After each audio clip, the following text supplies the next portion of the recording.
ବାଲେଶ୍ୱର ତା 21/4/2026 ଓଡ଼ିଶା ସରକାରଙ୍କ ମହିଳା ଓ ଶିଶୁ ବିକାଶ ବିଭାଗ ପକ୍ଷରୁ ବାଲେଶ୍ୱର ଜିଲ୍ଲା ପ୍ରଶାସନ ଓ କାର୍ଯ୍ୟକାରୀ ସଂସ୍ଥା ସ୍ପିଡ୍ ସର ଆନୁକୂଲ୍ୟରେ ଜିଲ୍ଲାସ୍ତରୀୟ ମୁଖ୍ୟମନ୍ତ୍ରୀ କନ୍ୟା ବିବାହ ଯୋଜନା କାର୍ଯ୍ୟକ୍ରମ ଆଜି ବାଲେଶ୍ୱର ପଦ୍ମାବତୀ ଆମ୍ୟୁଜମେଣ୍ଟ ୱାଟର ପାର୍କଠାରେ ଅତି ଆଡମ୍ବର ସହକାରେ ଅନୁଷ୍ଠିତ ହୋଇଯାଇଛି। ଏହି ଅବସରରେ ଜିଲ୍ଲାପାଳ ସୂର୍ଯ୍ୟବଂଶୀ ମୟୂର ବିକାଶ କର୍ତ୍ତା ଭାବେ କନ୍ୟାଦାନ କରିଥିଲେ। ଓଡ଼ିଶାର ଉପମୁଖ୍ୟମନ୍ତ୍ରୀ ଶ୍ରୀମତୀ ପ୍ରଭାତୀ ପରିଡ଼ା ମୁଖ୍ୟ ଅତିଥି ଭାବେ ଯୋଗଦେଇ ନବଦମ୍ପତିମାନଙ୍କୁ ଆଶୀର୍ବାଦ କରିଥିଲେ। କାର୍ଯ୍ୟକ୍ରମରେ ସାଂସଦ ପ୍ରତାପ ଚନ୍ଦ୍ର ଷଡ଼ଙ୍ଗୀ, ରାଜ୍ୟ ମହିଳା କମିଶନ ଅଧ୍ୟକ୍ଷା ଶୋଭନା ମହାନ୍ତି, ସରକାରୀ ଦଳର ଉପମୁଖ୍ୟ ସଚେତକ ଗୋବିନ୍ଦ ଚନ୍ଦ୍ର ଦାସ, ବସ୍ତା ବିଧାୟିକା ସୁଭାଷିନୀ ଜେନା, ଜିଲ୍ଲା ପରିଷଦ ଅଧ୍ୟକ୍ଷ ନାରାୟଣ ପ୍ରଧାନ, ଆରକ୍ଷୀ ଅଧୀକ୍ଷକ ପ୍ରତ୍ୟୁଷ ଦିବାକର ପ୍ରମୁଖ ସମ୍ମାନିତ ଅତିଥି ଭାବେ ଯୋଗ ଦେଇଥିଲେ। ଜିଲ୍ଲା ସମାଜ ମଙ୍ଗଳ ଅଧିକାରିଣୀ ଜ୍ୟୋତ୍ସ୍ନା ରାଣୀ ମହାନ୍ତିଙ୍କ ସହ କାର୍ଯ୍ୟକାରୀ ସଂସ୍ଥା ସ୍ପିଡ୍ର ସମ୍ପାଦକ ପ୍ରଦୀପ କୁମାର ଦାସ କାର୍ଯ୍ୟକ୍ରମ ପରିଚାଳନା କରିଥିଲେ। ଯୋଜନା ଅନୁସାରେ ଝିଅଙ୍କ ବୟସ 18ରୁ 35 ବର୍ଷ ଓ ପୁଅଙ୍କ ବୟସ 21ରୁ 35 ବର୍ଷ ହୋଇଥିବା ପ୍ରାର୍ଥୀମାନେ ଶିଶୁ ସୁରକ୍ଷା ପ୍ରକଳ୍ପ ଅଧିକାରୀଙ୍କ ନିକଟରେ ଆବେଦନ କରିଥିଲେ। ସେଥିରୁ 56 ଜଣ ବରକନ୍ୟା ଯୋଡ଼ି ଆଜିର କାର୍ଯ୍ୟକ୍ରମରେ ବିବାହ ବନ୍ଧନରେ ଆବଦ୍ଧ ହୋଇଥିଲେ। ଏଥିମଧ୍ୟରୁ 53 ଯୋଡ଼ି ହିନ୍ଦୁ ସମ୍ପ୍ରଦାୟର ହୋଇଥିବା ବେଳେ 3 ଯୋଡ଼ି ମୁସଲିମ ସମ୍ପ୍ରଦାୟର ଥିଲେ। ଏହି ଯୋଜନା ଅନୁସାରେ ପ୍ରତ୍ୟେକ କନ୍ୟାଙ୍କ ବ୍ୟାଙ୍କ ଖାତାରେ 45,000 ଟଙ୍କା ଜମା କରାଯିବା ସହିତ ମୋଟ 60,000 ଟଙ୍କା ବ୍ୟୟରେ ଏକ ବିବାହ ସମ୍ପନ୍ନ ହୋଇଥିଲା।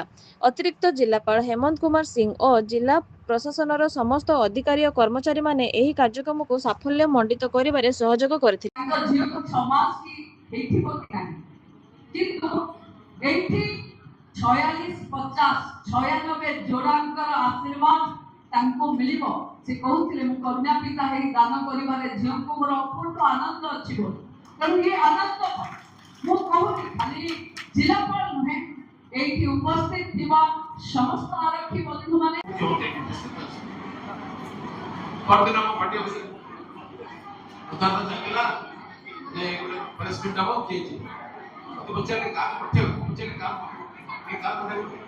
मुख्यमंत्री कन्या विवाह योजना आज हमारे बालेश्वर में 56 कपल बहा हुई लास्ट फेज में 40 कपल बहा हुई है। और एक राज्य सरकार को जो लोगों को मैरिज समुदाय को स्पेशल अपीलिंग नहीं देखते हुए सरकार अपनी पूरी को पूरा कार्यक्रम के साथ में आनंद और भी दे जाए।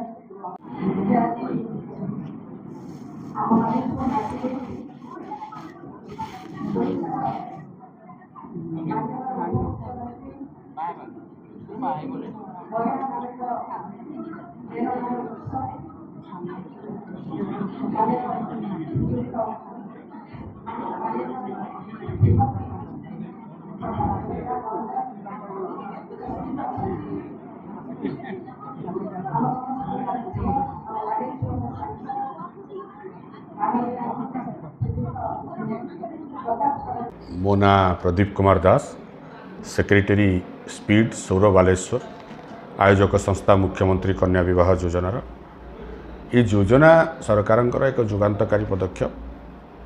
जो माने समाजर निष्पेषित लोक गरीब लोक निजर विवाह करिपारुना, विवाह समाज रे एक बड़ समस्या।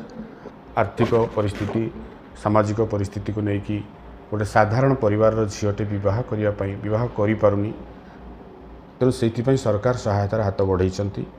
गत मार्च 13 तारिख में आम 40टा बाहागर करूँ बालेश्वर जिला प्रशासन तरफ एवं आज 56टा बाहागर होती। जदियो आमको टार्गेट दि जाता 100 आम से कंप्लीट करूँ, किंतु सरकार काटिक 56 कर।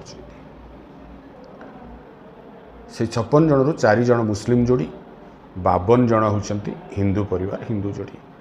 यही बाहागर करने सरकार 60,000 टंका अनुदान दौरान। ये 60,000 टंकार 45,000 टंका संपृक्त कन्या को चेक आकार में दि जाता अकाउंट को डायरेक्ट दि जाऊँगी। आउ 15,000 टंका प्रति विवाहर आयोजक संस्था को दि जाऊँगी। ऑल ओडिशा सब आड़े अच्छे।